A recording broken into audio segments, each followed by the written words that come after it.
This is the study of geography, and these are the branches of geography: physical geography, human geography, and practical geography. These are among the few topics that we'll look at when we study geography. We look at industrialization, we look at forestry, we look at tea plantations, maize plantations, brick making industry, among many others. Welcome to MN Arts YouTube channel, where we offer high school education lessons. We are on to our Form 2 geography lessons, and our first topic is the internal land forming processes. Have you ever wondered where all these features on the Earth surface come from? Yes, this topic will answer some of your questions. You're welcome. Join us in this upcoming lesson. Kindly subscribe to get notifications of more videos as they come up. Hi, this is Sarah, and our work today is about the internal land forming processes. You are welcome. We want to define the term internal land forming processes. Internal land forming processes are also called endogenetic processes. They are processes which are operating in the Earth's interior. These are processes which operate in the Earth's interior, inside the ground. They are caused by forces which operate inside the ground, inside the Earth's interior. And they result in landforms which we see on the surface. If you look on the Earth's surface, the land is not flat. The land has got mountains. There are hills. There are rift valleys, There are basins, lakes, depressions. All those ones were caused by some forces. And some of the processes are inside the Earth's interior, inside the Earth's crust, and others operate from outside. Like when the rain is falling, you see water carrying soil from one part of the land to the other. That is an external land forming process. But we are talking about the internal land forming processes which operate right inside the Earth's interior. These processes, as we have said, they are responsible for the formation of physical features or physical landforms that we are able to see on the Earth's surface. And these processes are mainly three. We have folding, faulting, and volcanicity. Now, the type of the landform that is going to be formed and the size, the extent of the landform depends on a number of factors. Other than the forces now here, we are talking about this landform. The resultant feature depends on some factors.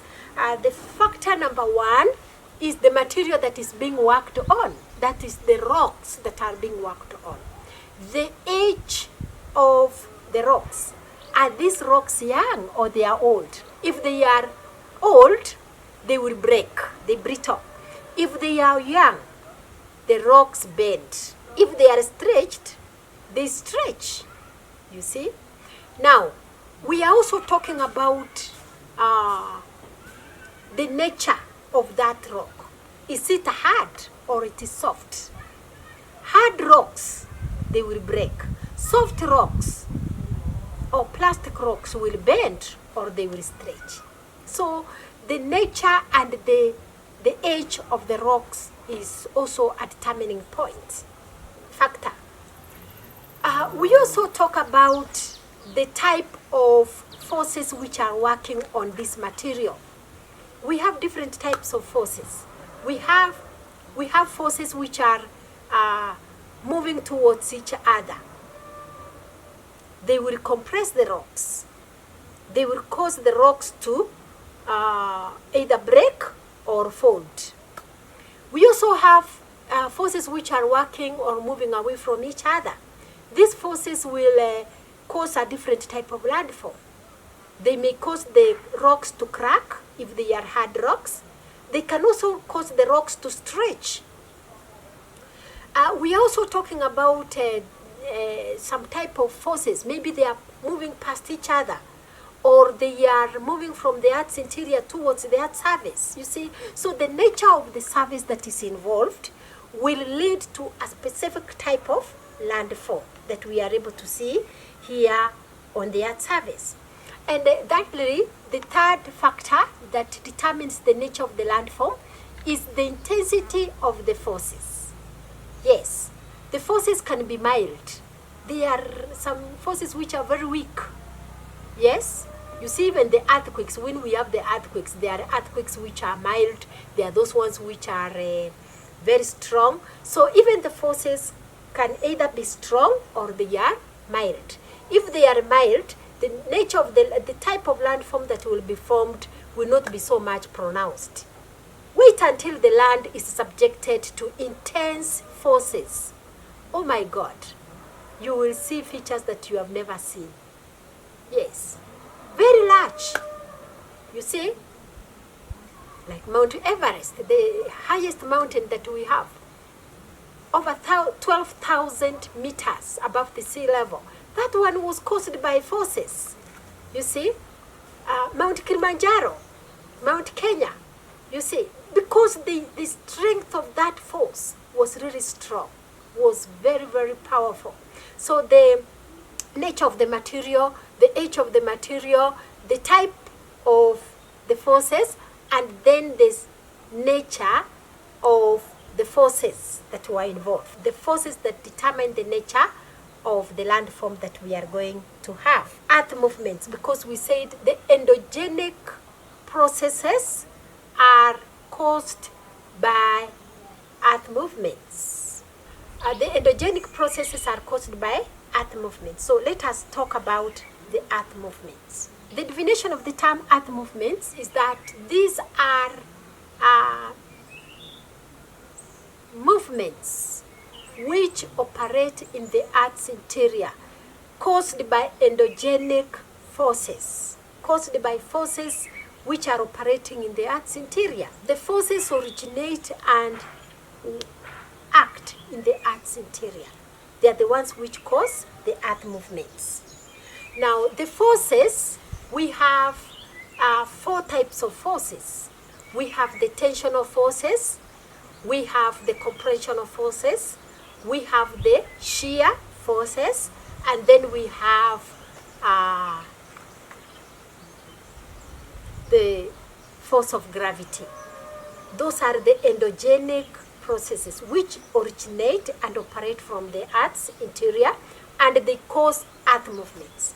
These earth movements lead to the formation of landforms on the Earth's surface. Types of earth movements.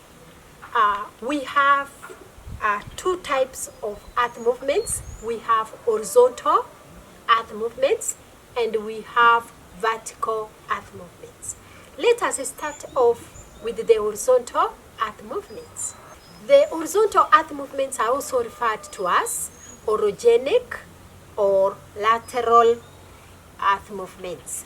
They operate along the crustal plane, the horizontal plane of the crustal rocks.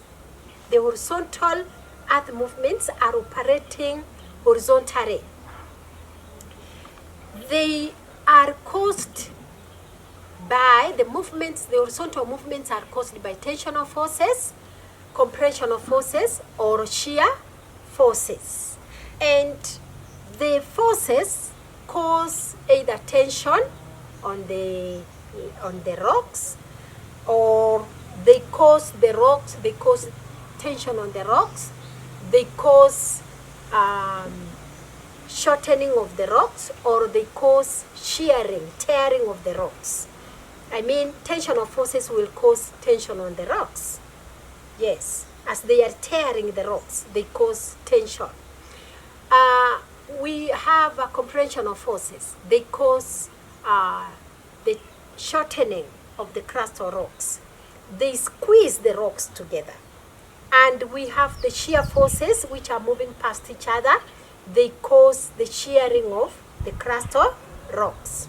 The horizontal earth movements are caused by forces, and we have said we have one type of the forces is what we call the tensional forces. I will show you the illustration. Here we have a diagram.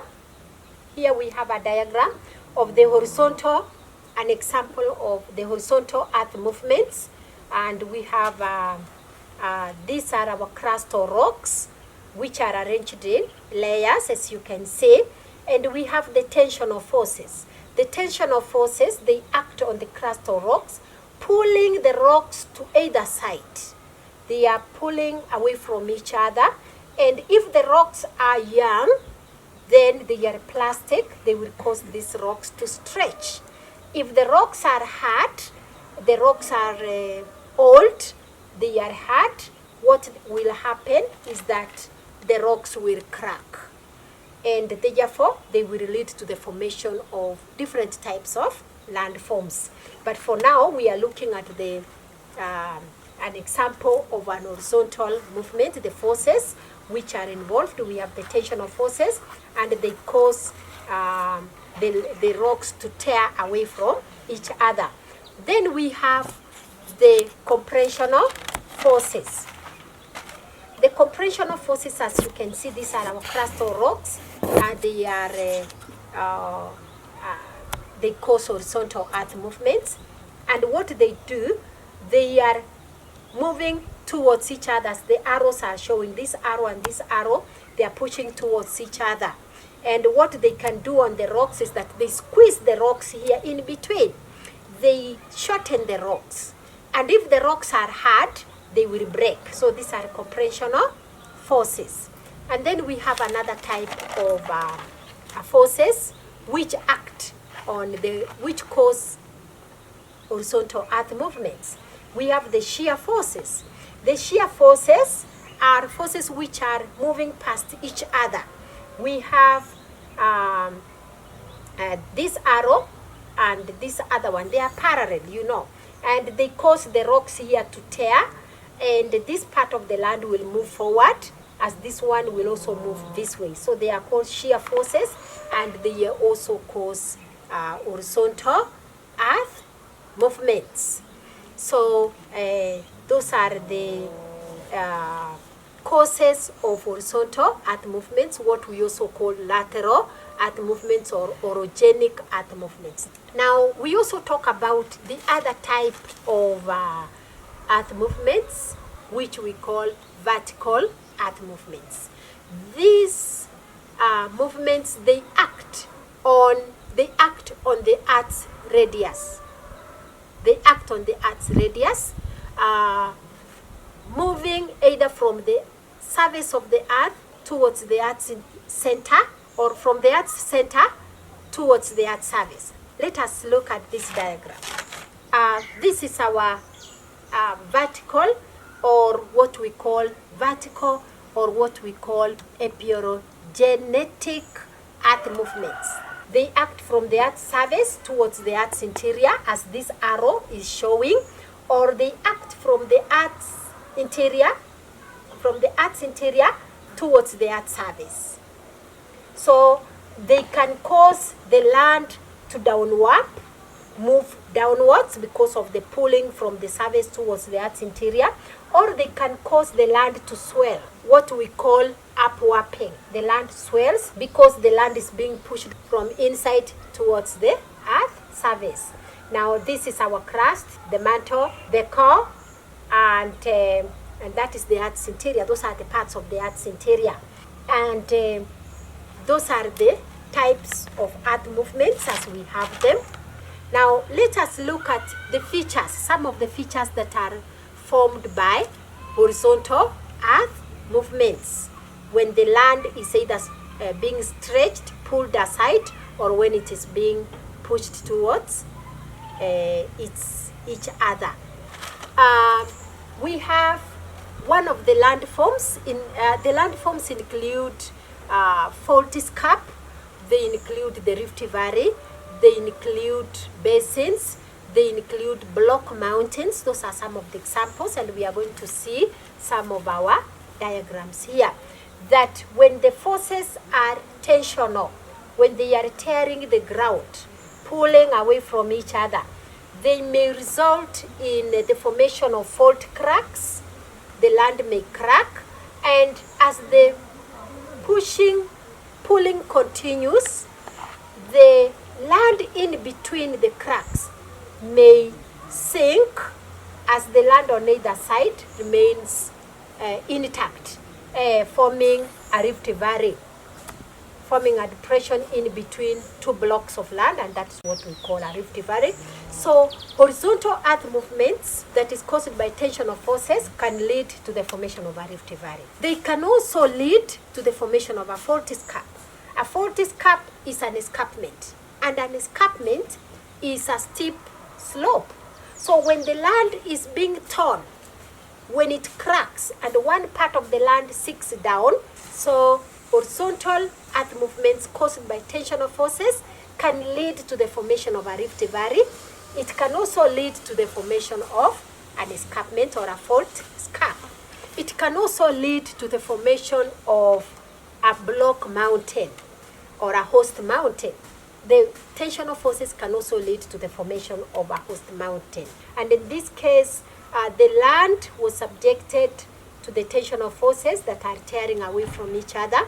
They led to the formation of two cracks running parallel to each other.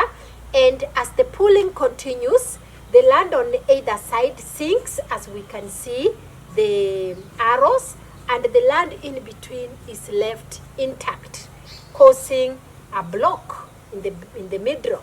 And when we have a block of land in between two lands which are downwarped, we call it a host mountain.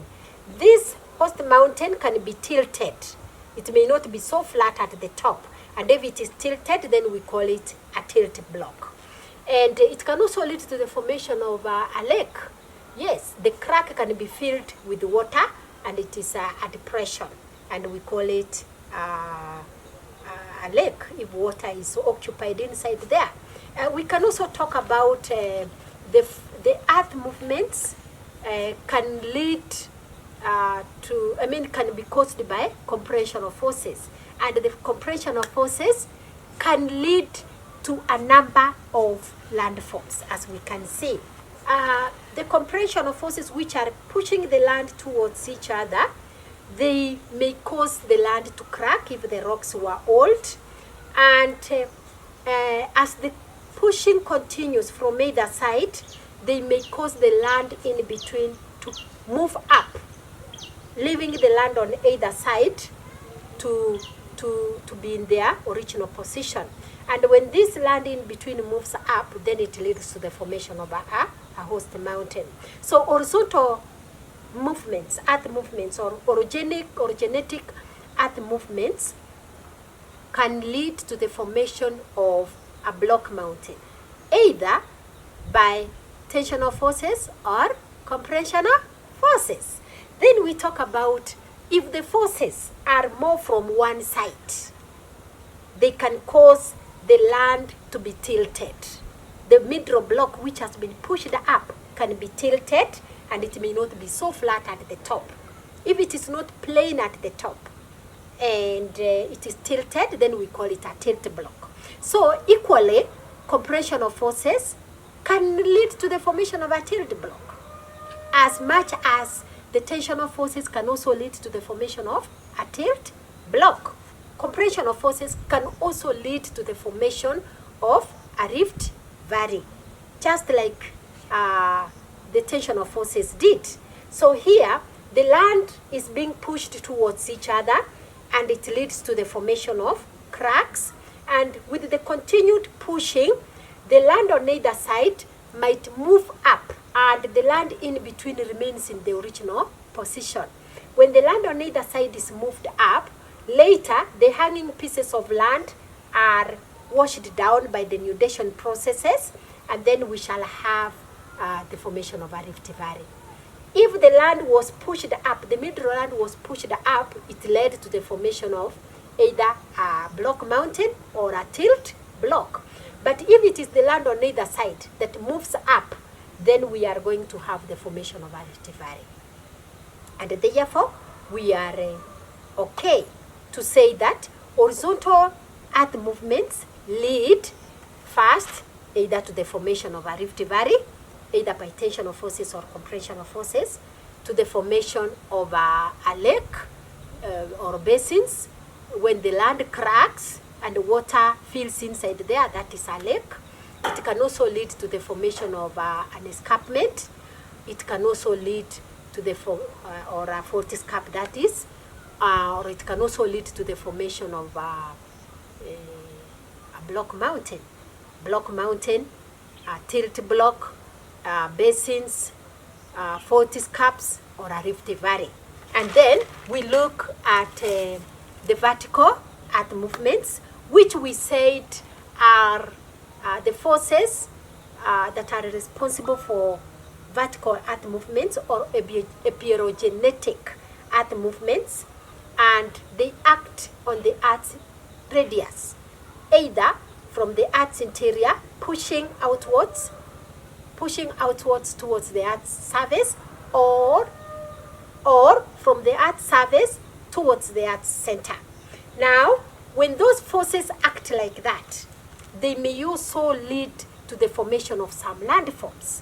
And some of the landforms that we can talk about include the formation of upwarped land or downwarped land. A downwarped land can be a depression. An upwarped land can be a mountain or a hill.